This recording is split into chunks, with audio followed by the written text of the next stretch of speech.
So hey guys, welcome back to my channel. तो आज के वीडियो में मैं बात करूँगी कि केमिस्ट्री में कैसे मेरे 96 मार्क्स आए थे और कैसे काफ़ी इजीली आप भी 95 प्लस ला सकते हो। तो शुरुआत करते हैं। सबसे पहले मैं फ़िज़िकल केमिस्ट्री के बारे में बात करूँगी, फिर इनऑर्गेनिक, फिर ऑर्गेनिक। तो शुरुआत करते हैं फ़िज़िकल केमिस्ट्री से। तो फिज़िकल केमिस्ट्री के लिए सबसे पहले तो एनसीईआरटी, केमिस्ट्री के लिए, पूरा केमिस्ट्री के लिए NCERT is the key. NCERT he main है, बेस है। और मेरे को नहीं लगता एनसीईआरटी के बाहर क्वेश्चंस आते हैं। मेरे साल मतलब 2026 में तो नहीं आए थे, उससे पहले भी नहीं आया था और आगे भी नहीं आएंगे। एनसीईआरटी ही है जिसको पूरा अच्छे से करना है। तो फिज़िकल केमिस्ट्री के लिए तो सबसे पहले न्यूमेरिकल्स अच्छे से प्रैक्टिस करना है और एनसीईआरटी का इंटेक्स क्वेश्चन, उसका बैक क्वेश्चन सब बहुत अच्छे से करना है। मैंने फ़िज़िकल केमिस्ट्री आई थिंक 2 या 3 बार कर लिया था। दो या 3 बार तो मैंने अच्छे से किया था केमिस्ट्री, पूरा अच्छे से एनसीईआरटी का। बट जितना हो सके उतना प्रैक्टिस करना है एनसीईआरटी को। और फिर फ़िज़िकल केमिस्ट्री में specially chemical kinetics, electrochemistry, chemical kinetics specially, और फर्स्ट चैप्टर सॉल्यूशन में काफ़ी सारे ग्राफ्स हैं जिसे बहुत ही अच्छे से करना है। ग्राफ्स से क्वेश्चंस आते हैं और काफ़ी इम्पॉर्टेंट भी होता है। और अब मूव करते हैं हम लोग कि न्यूमेरिकल्स प्रैक्टिस कैसे करना है। एक तो एनसीईआरटी करना ही है और उसके बाद फिर टुवर्ड्स द एंड आपको कोई पीवाईक्यू का बुक खरीद लेना है। फिर वो ओसवाल का हो सकता है, अरिहंत का हो सकता है और एमटीजी का हो सकता है। मेरे पास पीवाईक्यू का कोई स्पेसिफिक बुक नहीं था, जो कि मैं रिग्रेट करती थी। ठीक है, मुझे लगता था कि मुझे करना चाहिए था पीवाईक्यू अलग से, बट मेरे पास एक ऑल इन वन था मेरी बहन का, तो मैंने उसी को यूज़ किया था। उससे क्वेश्चंस मैंने किए थे, स्पेशली उन टॉपिक्स से जिन टॉपिक्स में मेरे को डाउट रहता था, स्पेशली इलेक्ट्रोकेमिस्ट्री। वो मेरा एक वीक चैप्टर था कंपेरेटिवली, तो उसके लिए मैंने एडिशनल क्वेश्चंस प्रैक्टिस किए थे। एनसीईआरटी तो बहुत अच्छे से किया ही था और एडिशनल क्वेश्चंस टॉपिक वाइज काफ़ी ईज़िली अवेलेबल है ऑनलाइन भी, जैसे कि स्क्रिप्ट हो गया और मैथंगो, ये सब साइट्स हैं जो कि रेफ़र कर सकते हैं। फिज़िकल केमिस्ट्री के एक और बहुत ज़्यादा इम्पॉर्टेंट चीज़ है फार्मूला डेली प्रैक्टिस करना है, डेली रिवाइज करना है।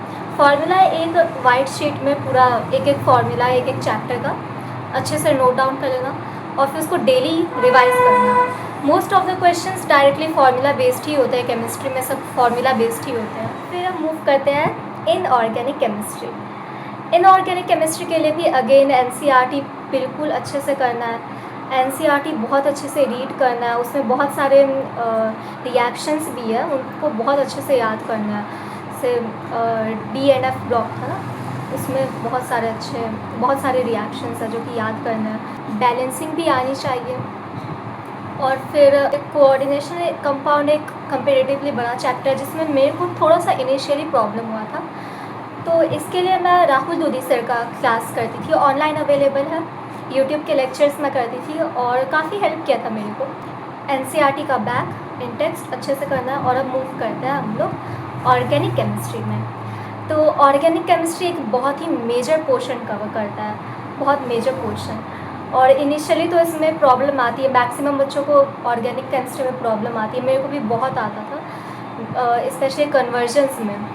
तो मैकेनिज़्म तो जितना हो सके, मैकेनिज़्म जितना एनसीईआरटी में दिया है उतना सफिशिएंट है। जैसे हम लोग के इस साल केमिस्ट्री में मैकेनिज़्म आया था एक, और एनसीईआरटी के बाहर मैकेनिज़्म नहीं आता है। एनसीईआरटी के बाहर कुछ भी नहीं आता है। एक एक रिएक्शन अच्छे से लिखना है नाम के साथ। जैसे रोज़नबर्ग रिएक्शन है तो फिर उसको अच्छे से नोट करना है, हर एक रिएक्शन को अच्छे से नोट करना है और फिर उसको याद करना है। जितना हो सके उतना practice. Organic chemistry practice based है, kind of like maths. NCERT मैं कहूँगी कि देखो, एनसीईआरटी का एक एक क्वेश्चन का आंसर अच्छे से किसी कॉपी में नोट कर लो, फिर उसे बार बार रिवाइज करते रहो। और मेरे पास एक बुक था, ये अगेन मेरी बहन का ही था, इसमें एनसीईआरटी के एक एक क्वेश्चन के आंसर लिखे हुए हैं, तो इसे मैं बहुत बार यूज़ करती थी ताकि एनसीईआरटी मेरे को एकदम बाय हार्ट मेमोराइज भी हो जाए। और एक एक चीज़ समझ में भी आ जाए। ऑर्गेनिक केमिस्ट्री में तो स्पेशली एनसीईआरटी का एक एक लाइन बहुत ज़्यादा इम्पॉर्टेंट है। जैसे कि इनिशियली मेरे को नहीं पता था, मैं एक दो बार रीड की थी तो बहुत सारी चीज़ें हम लोग भूलते जा रही थी मैं। इसलिए केमिस्ट्री जितना हो सके उतना बार बार रीड करते रहना है। मतलब जब खाली समय मिले तब एनसीईआरटी का कोई ऑर्गेनिक केमिस्ट्री का हेलो एल्किन्स हेलो एरिन्स उठाओ, फिर पढ़ने लगो उसको। स्पेशली एल्डिहाइड कीटोन, वो थोड़ा वास्ट चैप्टर है और एक एक रिएक्शन, एक एक मैकेनिज़्म बार बार लिखते रहना है।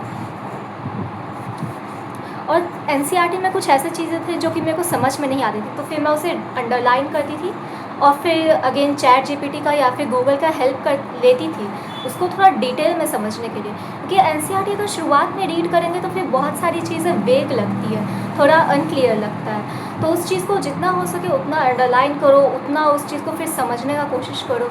ऐसे ना सब्जेक्ट से इंटरेस्ट भी बढ़ने लगता है। एक बार चैप्टर वाइज सब कुछ थ्योरी पूरा कंप्लीट हो जाए तो उसके बाद कन्वर्जन, ये कन्वर्जन बहुत मल्टीपल चैप्टर से बेस्ड रहते हैं, मतलब मल्टीपल चैप्टर से होते हैं। तो कन्वर्जन मेरे को लगता है ये चैप्टर के बीच में भी करना चाहिए और एंडिंग में तो बहुत ज़्यादा करना चाहिए कन्वर्जन। शुरुआत का चैप्टर कर रही थी hello Elkin hello Erin NCERT का बैक, तो फिर मेरे को ऐसा लगा था ना कि उसका जो क्वेश्चन है उसका आंसर कहीं ना कहीं आगे के चैप्टर से लिंक्ड है, तो शुरुआत में ये थोड़ा सा प्रॉब्लम करता है।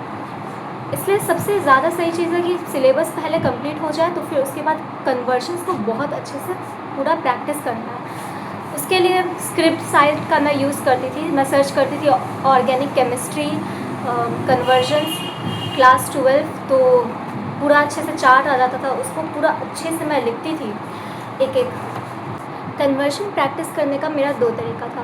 पहला तरीका तो ऐसा था कि मैं let me show you guys, ऐसे मैं लिखते थे कि इथेनॉल को ब्यूट-1-आइन में कैसे कन्वर्ट करना है, तो पूरा रिएक्शन लिखा। फिर टॉलुएन को बेंजाइल अल्कोहल में कैसे कन्वर्ट करना है। फिर दूसरा तरीका था जैसे कि ऐसे मैं लिखती थी इथेनॉल टू ब्यूट-1-आइन, तो पूरा रिएक्शन मैं खुद ही से लिखती थी। फिर टॉलुएन टू बेंजाइल अल्कोहल, तो पूरा रिएक्शन खुद से लिखी। एक बार लिख लेना और उसको बार बार प्रैक्टिस करने से अच्छे से दिमाग में सेट हो जाएगा। और दूसरा तरीका ये था कि MgBr ड्राई ईथर अगर इसमें डालेंगे तो फिर what will be the product. और एनसीईआरटी का एक एक लाइन को अच्छे से अंडरलाइन करने के बाद जो चीज़ें मेरे को लगता था कि थोड़ा और बहुत इम्पॉर्टेंट है और मेरे को समझ में नहीं आया है, तो उस चीज़ को मैं वहीं पर पेंसिल से लिख लेती थी कि रीज़न क्या है, एक्सप्लेनेशन क्या है। मैं इनफैक्ट एनसीईआरटी के बीच में बहुत सारे पेज भी खुद ही पेस्ट कर लेती थी, जिससे मेरे को चीज़ें याद रहे, जो जो इम्पॉर्टेंट चीज़ें रहती थी। और कुछ चीज़ें ना बहुत ही बेसिक होती है कन्वर्जन्स के लिए और ऑर्गेनिक केमिस्ट्री में रिएक्शंस के लिए, जैसे कि LiAlH4 कहीं भी डाल दे तो फिर क्या होगा, या फिर माइल्ड ऑक्सीडाइजिंग एजेंट और highly reactive oxidising agent. You guys are able to understand, क्योंकि अभी तो मेरा टच ख़त्म हो गया है ये सब से, इसलिए। तो that's it for this video. NCERT बहुत अच्छे से करना है and wish you all the best from my side. और it's really easy to score so good in chemistry. आप एनसीईआरटी अच्छे से करेंगे then I am damn sure कि you can score really good. That's it, bye bye and stay tuned for more videos.